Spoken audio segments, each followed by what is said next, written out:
Start recording. Stop recording button. Hello, everyone. Today is October 6th, 2019. And I would like to know, as the seasons turn into fall, what, for all my blind friends out there and people in general who are blind, what is one of the best memories that you have of your childhood of this time of year? Mine, it just happens to be church parties at Halloween time. And my birthday is just coming up. You know, I don't really like the scary stuff. I'm not into that. But I remember one year when I was very young, my mom dressed me up like Cinderella. And that's what I went as for Halloween. I went as Cinderella to a church party.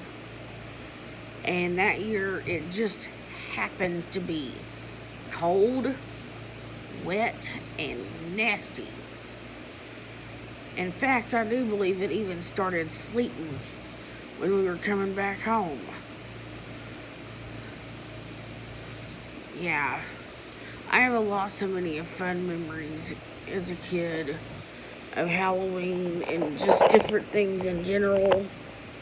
You know, I remember being a kid and going trick-or-treating, and I used to hang out with my cousins quite a bit when we were kids. And even though I was blind, they didn't make me feel any differently about it. And I always had a lot of great fun with my cousins. First, it was one Halloween night, and it was like 2001 or 2000, but it was Halloween night, and we stayed in my granny's front yard, and we passed out candy. Then we walked around the neighborhood with trick-or-treating,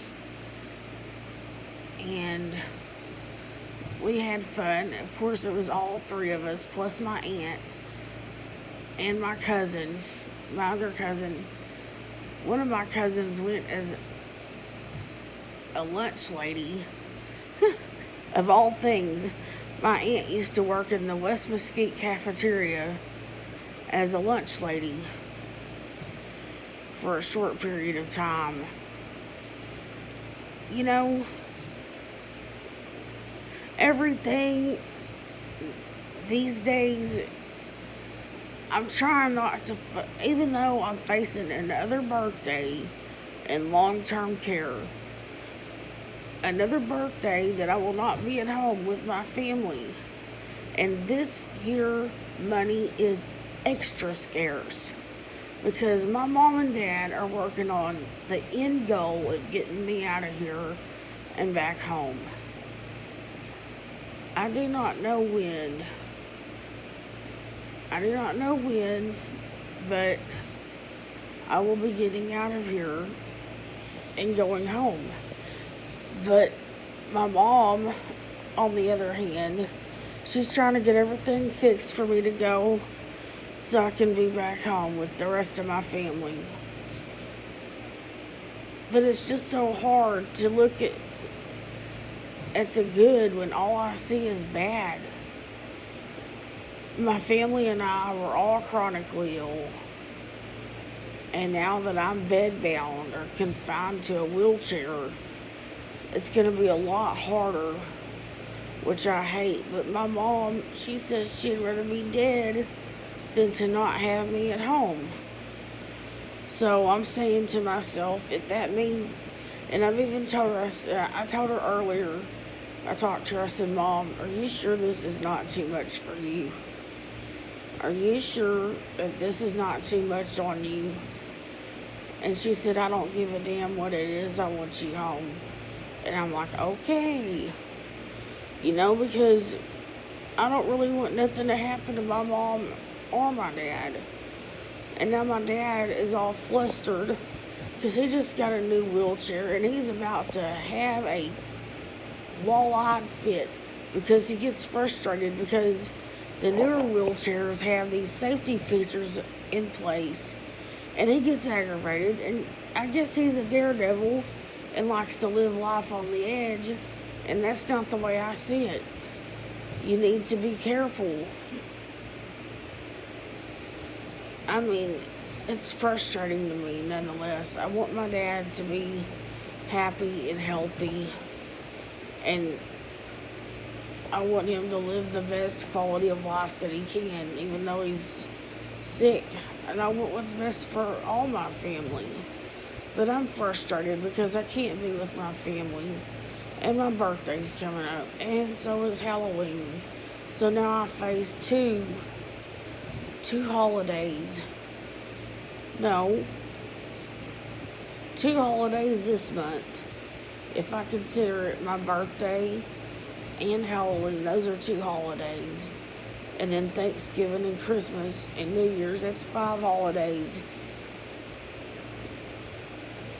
Here we go again in long-term care, and I'm not looking forward to it.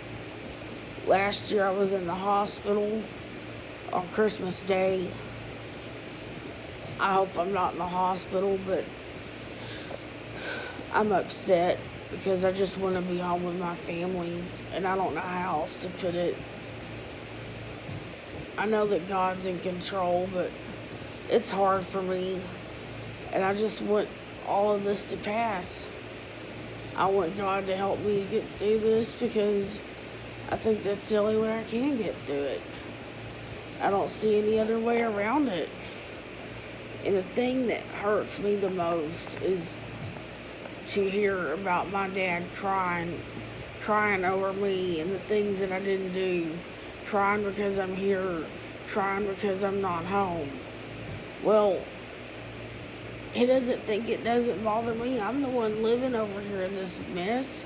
I'm the one dealing with the day-to-day of being in this screwed up body, in a body that's alien to me that I don't even know anymore. Yes, I know that I'm me, but I don't recognize this screwed up body. I'm not used to being confined to a bed. It still feels awkward, even though I've gotten used to it, to tell people I need to be changed. It's just a lot that I have to get used to. And it's also a lot that I have to get used to be picked up, put in a wheelchair, picked up, put in bed, to do whatever I need. They have to literally use a sling and lift and pick me up and put me wherever. I can move my legs, I can turn on my own, I can scoot to the edge of the bed and sit, but I can't stand. I can move myself around and get around on the bed, but I can't do much else. I'm just so darn frustrated. I don't understand this. I'm in this body, and I don't understand it. I want to know if anyone else out there has ever had a similar thing happen, where you have a fever that basically put you in bed and made you disabled. That's what happened to me. And I never really did recover from it. But, maybe it's going to take God's time. God's time can change anything. I know, and it's hard, but I know that God's going to take care of me.